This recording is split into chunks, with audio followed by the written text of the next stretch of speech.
Hey friends, welcome to another episode of Generation Tech. My name is Ben. Today we are looking at a hypothetical situation, the USS Defiant from the Star Trek universe versus the Millennium Falcon from Star Wars.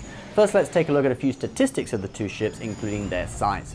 The Defiant is the larger of the two ships at 560 feet or 170 meters long, whereas the Millennium Falcon is just 111 feet or 34 meters long. In fact, it's only as long as the Defiant is tall, but that isn't a problem for Han Solo, who is used to taking on or escaping from larger vessels. In terms of weaponry, the Defiant is the more heavily armed of the two ships, with pulse and beam phasers, photon and quantum torpedoes, shields, and a cloaking device on loan from the Romulans. Star Trek weaponry is also normally thought of as more powerful, with photon torpedoes having a yield of 64 megatons and phasers a power of 5.1 megawatts. The Millennium Falcon had two quad laser cannons operated by turret gunners, two Arakid ST-2 concussion missile tubes. Each of these tubes held a magazine of 4 missiles, and the Falcon also had the AX-108 ground buzzer blaster cannon, which had been installed by Han Solo for defending the ship on the ground. And of course, it had deflector shields. The Star Wars weapons do seem to be a bit less powerful than Star Trek's, with those concussion missiles that were installed on the Falcon having a yield pretty similar to a Star Wars proton torpedo, just a few kilotons. In addition, the yield was mostly focused on the tip of the missile or the torpedo, which meant that it was great at punching holes in things, but less good at causing massive explosions. Both ships were overpowered for their size. The Defiant almost shook itself apart during testing, but Chief Miles O'Brien worked on improving the ship's structural integrity field, and after upgrades, the Defiant was capable of Warp 9.2. Han Solo had installed an SSP-05 hyperdrive in the Millennium Falcon, which was twice the size of the stock engine of the ship, and after further fine-tuning, gave the Falcon a 0.5 hyperdrive rating, much faster than the Defiant. As for shields, Star Wars shields are often said to be much stronger than those in Star Trek. This is debatable, but for the purpose of this fight, we will say that Star Wars shields are stronger. So let's say the Defiant one day is embarking on a mission to the Gamma Quadrant with Worf in command and enters the Bajoran wormhole. But for some reason, the other end of the wormhole doesn't open up in the Gamma Quadrant, but instead, a long time ago in a galaxy far, far away, somewhere near Tatooine, where Han Solo is just about to make a jump to hyperspace in the Falcon. The Defiant blasts out of the wormhole, and the crew immediately realize they are in uncharted space, so they take precautions, which includes raising shields and bringing weapons online. The Falcon crew see this and mistake the Defiant for a new experimental Imperial warship that's just dropped out of hyperspace with shields up and weapons charged. Han gets Chewie to fly the ship, and him and Luke go man the quad laser cannons. Now, real Star Wars fans know that Han shoots first. Bet you have. And this situation is no different. The Falcon immediately opens fire with its quad laser cannon turrets.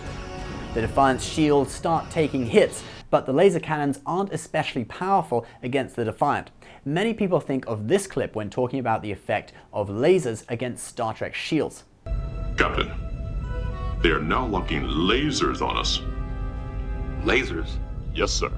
Lasers can't even penetrate our navigation shields, don't they know that? But in actuality, the Star Wars weapons aren't really lasers. They're a type of plasma weapon that, according to some sources, are incredibly powerful.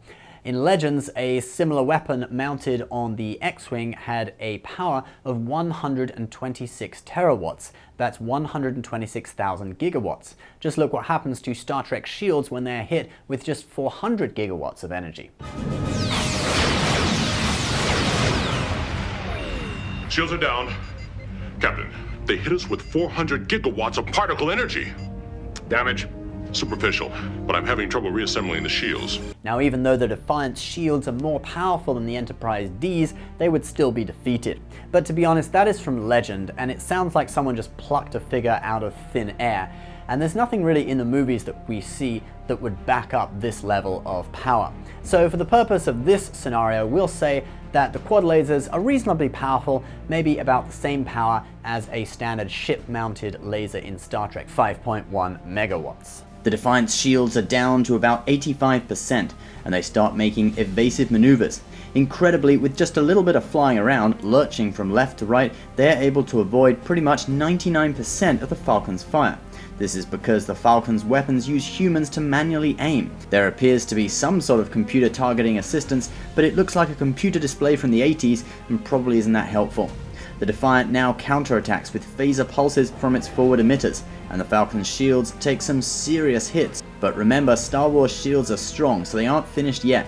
Chewie counters by maneuvering to stay behind the Defiant, but the Starfleet ship simply launches a photon torpedo from the aft launcher, doing serious damage to the Falcon's shields. Chewie now maneuvers below the Defiant, where the Falcon can only be hit with standard phaser emitters, the weakest of the Defiant's weapons. The Falcon stays close to the Defiant and shoots directly up at the hull with its top laser cannon, weakening the ventral shields to the point where they could be penetrated. Seeing a chance to end this, Chewie then activates thrusters on the lower forward section, causing the Falcon to suddenly flip up, facing the lower section of the Defiant. The Falcon now launches 8 concussion missiles, its full payload. After the first 6 missiles drain the ventral shields, 2 missiles make it through. But the Defiant has ablative armor which is able to absorb energy through controlled disintegration.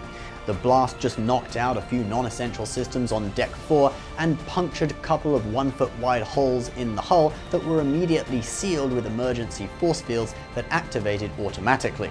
On the bridge of the Defiant, Worf is angry. His Klingon blood wine was spilt by the blast, and this guy got injured.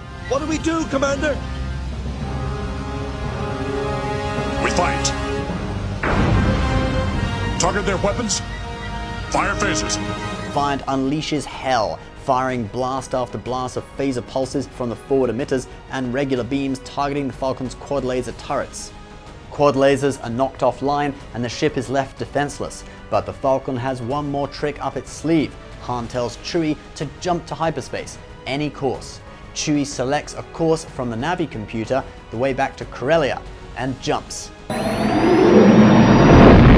disengaging a few light years along the course. But when they look back at Tatooine, there is no ship on scanners. The Defiant, thinking this is some kind of trick, has engaged its cloaking device. They can see the Falcon on long-range sensors, but they're not going to go to warp and pursue because it would take them several hours to get there. Warp drive is slower than hyperspace, remember. So the Defiant lies in wait, cloaked, quantum torpedoes in tubes. The Falcon is severely damaged and Han knows he doesn't have the power to travel far. The only hope of saving the ship is to jump back to Tatooine and attempt a landing at Mos Eisley Spaceport. So with no enemy ships on scanners, Han makes the fatal decision to jump back. As soon as they come out of hyperspace, they see a distortion ahead of them. It's the Defiant decloaking. The ship fires a single quantum torpedo at the Falcon. Now, quantum torpedoes were more powerful than photon torpedoes. They were Starfleet's weapons against the Dominion and the Borg. Here we see 4 quantum torpedoes destroying a 600-meter wide Borg sphere. Quantum torpedoes. Ready, sir. Fire.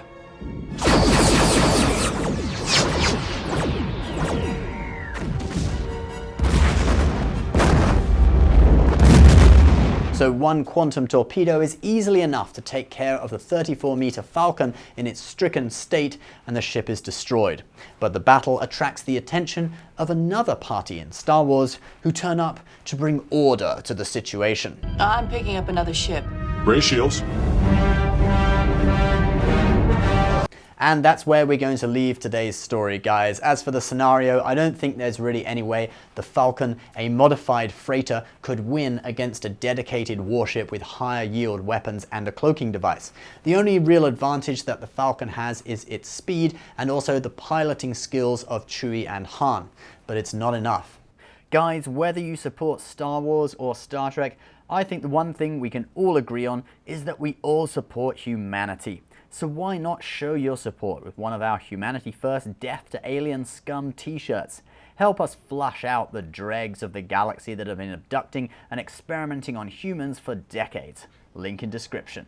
If you want to continue this story with the USS Defiant versus an Imperial Star Destroyer, please comment below. Otherwise, how do you think this battle would play out? I'd love to hear your views on it. As always, please subscribe if you're new, give this video a like, and if you're watching this, you are Generation Tech.